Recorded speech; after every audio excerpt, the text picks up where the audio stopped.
No niin, ja sitten näitä uutisia tästä ulkoilta. Pieni kertaus siitä, mitä meillä oli aikaisemmin tuossa. Mehän kerrottiin teille, että Ultra Bran viimeinen keikka on tänään. Ei kuitenkaan viimeinen koko loppu iäksi, vaan tämän vuoden viimeinen keikka Tavastialla. Se on kuitenkin loppuun myyty. Ja sitten kerrottiin vähän siitä, kuinka toi Snoop Dogg ja Dr. Dre on jälleen yhdessä ja tekee yhteistyötä. Puolin ja toisin vierailevat toistensa levyillä ja suunnittelee yhteistä levyyhtiötä ja kaikkea sen semmoista.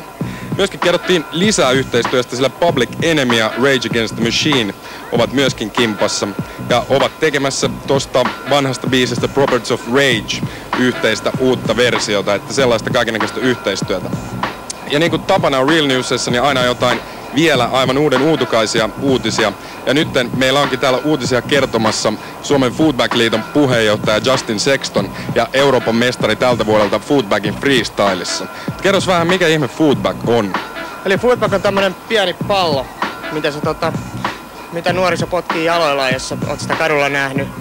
Ja se on virallisena urheilulajina myös ollut Suomessa nyt 4 vuotta. Ja siinä on kaksi päälajia, eli Foodbag freestyle, jos tehdään erilaisia temppuja pienellä pallolla. Ja toinen on verkko Foodbag, jos pelataan niinku rantalentopalloa niinku verkon yli 2 vastaan 2. Mitä viikonloppuna tapahtuu Foodbagin tiimoilla Suomessa, Helsingissä nyt jotain, eli mitä on silloin? Eli viikonloppuna on tulossa 3. SM-kilpailut Suomessa järjestetään. Tänä vuonna niistä on tulossa todella suuri tapahtuma.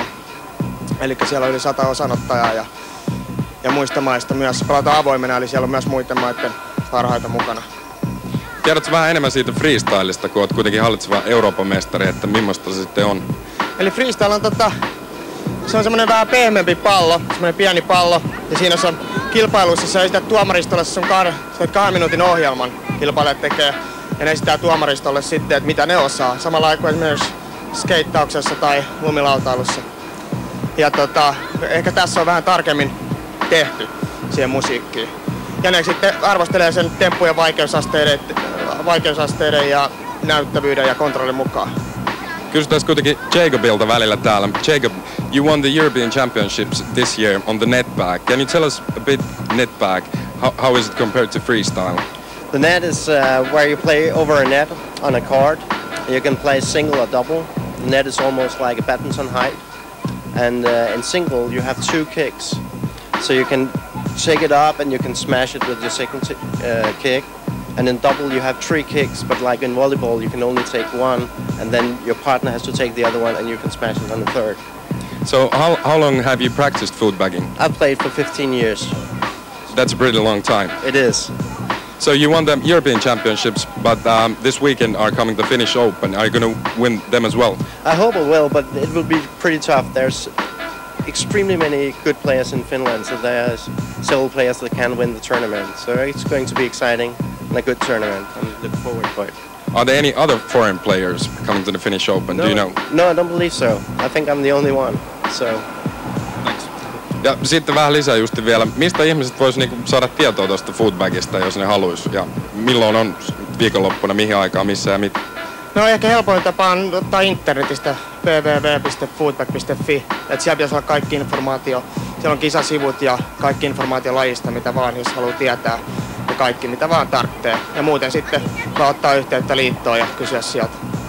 Pistäisit sä pienen näytteen meille vähän freestylin Euroopan mestarin malliin, miten se tapahtuu?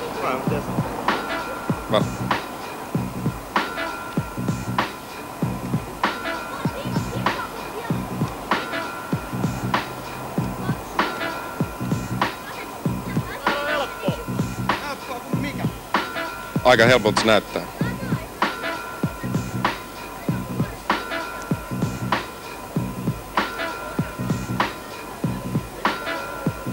Osasit se ja mitä? En osaisi ihan enkä totakaan. Ihan kivastihan se näyttää Foodbagin ton miehen jaloissa pyörä. Menkää vaan kaikki viikonloppuna katsomaan lisää taiturointia.